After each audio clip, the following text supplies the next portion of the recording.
ওই দিতে তাপ আসলে তো খুব রোদ উঠছে। কিছুক্ষণ জিরে তারপর কাম করবি। আচ্ছা ঠিক আছে ভাই। বুঝছ নাই? হ্যাঁ বুঝছি।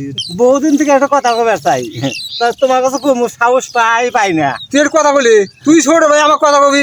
কি কি কথা তুই তুমি যে গুল খাও না, হ্যাঁ আমার বহুদিন থেকে গুল খাইবার মন হয়েছে। এই গুল খাবি তুই? হ্যাঁ আল্লাহ খাইবার মন হয়েছে। দেখ এই তুই কোন ভাবি না বুঝছ নাই? না এই ভাই। সরার দিন রে ভাই, আমি যে খাই আমার মানে সহ্য গেছে গা। তুই তোর বয়স নাই, তুই কোন ভাবি না দুঃখ। না ভাই আল্লাহ খামো, আল্লাহ আওয়াজ করছে। বুঝছি। তুই মানবি না, তুই ছোট, তুই মানবি না। তুই আগে থেকে ছোট থেকে গাড়ি করে আসছিস আমার হাতে। যা তুই আমার 12:30 আছে না, পরে খাইস। খারাপ করে আস দেখা। আচ্ছা এখন দেখছি গরমের দিন যে তাপমাত্রা যে গেল, তো গুল খাবে নাকি আজ কিছু করে নিবো আল্লাহ জানে। ভাই, হ্যাঁ কও। আপনি কাম করতেছেন? হ্যাঁ আপনার ভাই তো দেখি বাড়ির মধ্যে সমানে এই বাগান আম পেতেছে, কারণ কি বুঝলাম না তো বিষয়। আমার ছোট ভাই। হ্যাঁ ভাই সব দেখেন মন চাই তা দেখেন, দেখেন অবস্থা ভালো না। মানছে ভাই।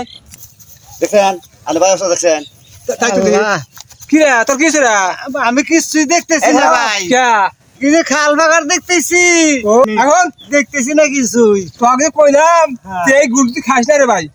এই যে সারা দিন এই যে ফেন্সি গুলো যে পাওয়ার, এই যে আমি তো কইছি তুই খাইস না, তুই যে খাইলি আর কষ্ট দিই দাম তো কোন দাম কষ্ট দিই।